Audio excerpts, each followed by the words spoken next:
Hey guys, and welcome back. So as you can tell, I'm not at home. I'm actually in Fayetteville for work, doing corporate training this week, and let me tell you, it was rough. I drove from Charlotte to Fayetteville yesterday, which is roughly a 3-hour drive, so I've been really tired, and I'm still tired this morning, but we're on the third cup of coffee, so I think I can manage to talk now.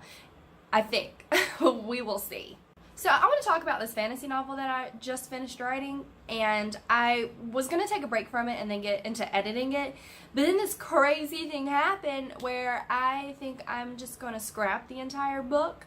But I know, you should never do that, but hear me out. Just a little side note, if the frame is shaky, it's because I have my cameras, well, my phone, sitting on top of an iron board, which is probably not the best idea, but you know, I'm in a hotel, I do what I can. Anyways, moving right along. So I finished my novel and I was going to take a break and I was going to do some editing and it was going to be great and I was happy. I needed that break. And then I started doing research because if I want to market my book, I want an agent. I need to know what I'm doing. I need to know what agents are looking for, and they're not looking for what's in my book, just realistically speaking. And some people would say, well, that's silly. Don't scrap your book, just self-publish.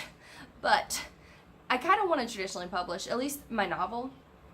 And it bothers me that there are so many tropes that I incorporated unknowingly, and some of it was out of laziness. I can't even lie. So for example, we have the chosen one or a prophecy. That's one of the tropes. I totally used the hell out of that in my story. Like, that is the basis for my story, is this prophecy, but you don't even hear about it until like halfway through the book. But okay, I could live with that one. And I'm trying to think. I made a whole list of these tropes yesterday, if we're being honest. The whole magic comes from the elements. A lot of people hate that. I never understood that. I don't think I have a good enough grasp on my magic yet to know how it works, other than it works in magic. Like, I need to figure that one out.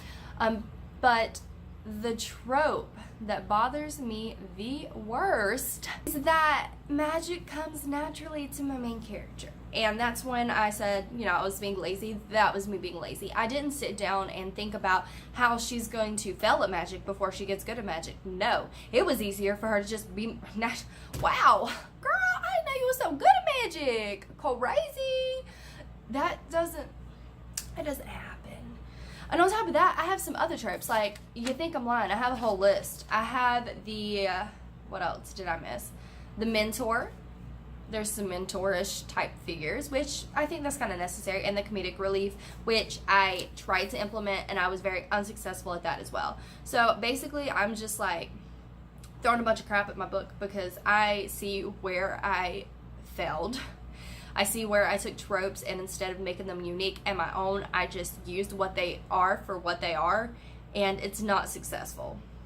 So I'm being realistic. Basically, what I've come down to is I don't think I have a good enough understanding of my fantasy world, and I need to do some research. I need to sit down with my fantasy world and my characters and figure out what the hell is going on.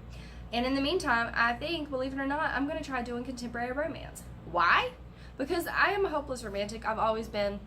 And it's funny because when I tell people I'm a writer, some people, like my boyfriend, they assume that I'm a romance writer just because of who I am as a person, like when you know me in real life, and you know, me and my hopeless romantic self. And you know, I thought about it and I was like, why don't I try that? If it's realistic fiction, then I don't have to completely spice up these ideas. And I love fantasy and I want to write fantasy. I just don't think right now is the time to be writing fantasy for me. If I want to get something published, I need to do something that I know I can do confidently right now, and that's where I feel like my strengths will be.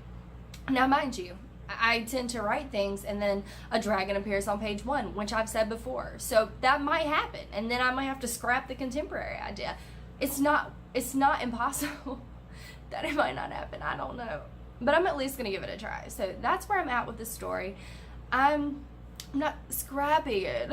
I'm just making it better. I'm taking the bits and the pieces that I actually liked, that I think were well done, and I'm going to keep those. And the rest, I'm just going to have to throw them away to the world because it's not working for me. But yeah, I guess I'm about to. Basically, I want to make a whole video talking about this story and kind of where I'm at, and as sad as it is, where I'm going to be heading. So I will see you guys next time.